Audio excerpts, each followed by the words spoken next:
जय श्री कृष्ण। अध्याय 12 श्लोक 11।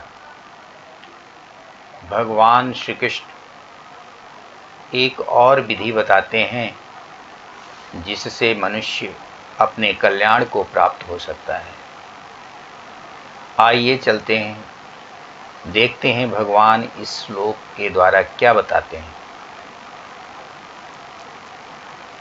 अथ एतत् अप्यशक्तो असि कर्तुम् मद्योगमाश्रितः सर्वकर्म फल त्यागं ततः कुरु यतात्मवान्। यदि यह भी करने में तुम असमर्थ हो तो मेरे योग का आश्रय लेकर जितात्मा होकर संपूर्ण कर्मों के फल का त्याग करो। भगवान श्री कृष्ण यहाँ निष्काम कर्म की महत्ता बताते हैं। वे पूर्व के दोनों श्लोकों 9 और 10 में पहले ही अभ्यास योग, मन को मुझ में लगाने का अभ्यास, जैसे पूजा पाठ जप तप आदि की बात, मत कर्म मेरे लिए कर्म करने की बात कह चुके हैं। किंतु भगवान यहाँ एक और बात बताते हैं।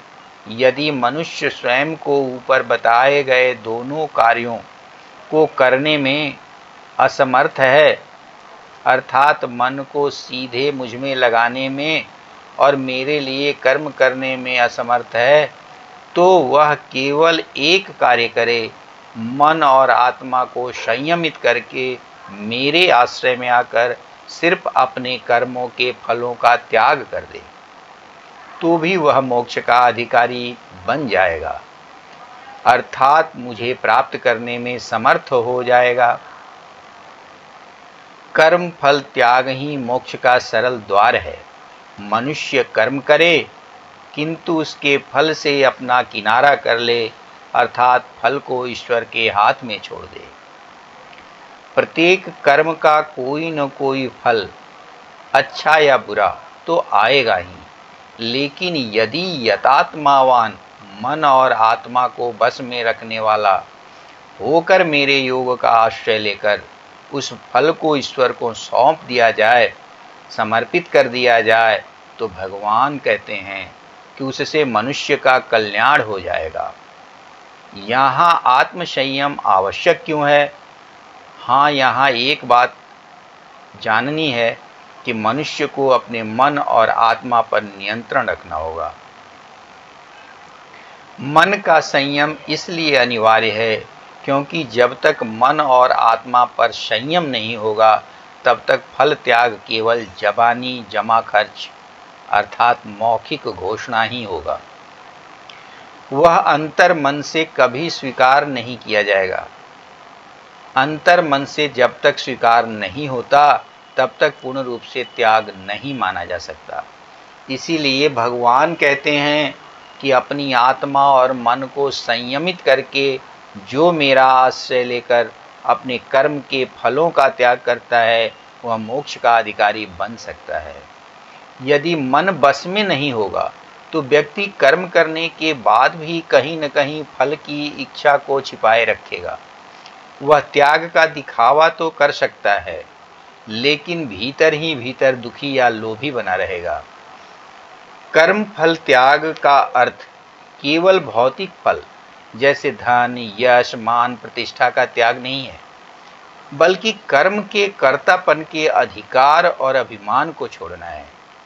साधक सोचता है मैं अपने कर्म करूँगा क्योंकि वे मेरे कर्तव्य हैं, शास्त्र विहित या लोक हितकारी, लेकिन उन कर्मों का जो भी परिणाम होगा वह मेरा नहीं है, मैं उस फल की इच्छा नहीं रखता।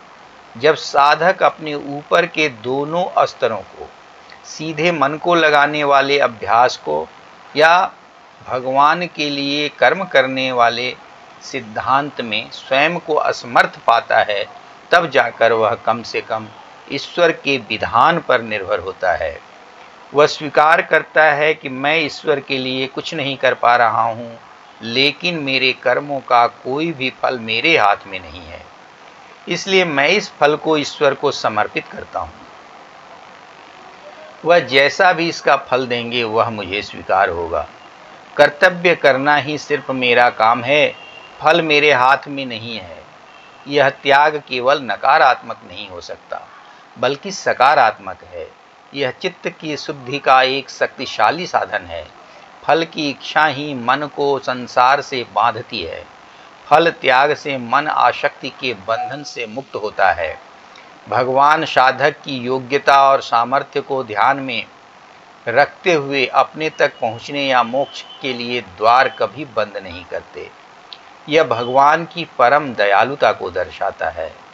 यह श्लोक बताता है कि पूर्ण भक्ति मन को सीधे भगवान में लगाना से लेकर केवल कर्म फल का त्याग करने तक हर मार्ग मोक्ष की ओर जाता है। फल त्याग से चित्त शुद्धि होती है। गीता के अगले श्लोक में इसकी महिमा बताई गई है और भगवान ने कहा है, त्यागात शांति ही अंतरम। त्याग से तुरंत ही परम शांति मिलती है।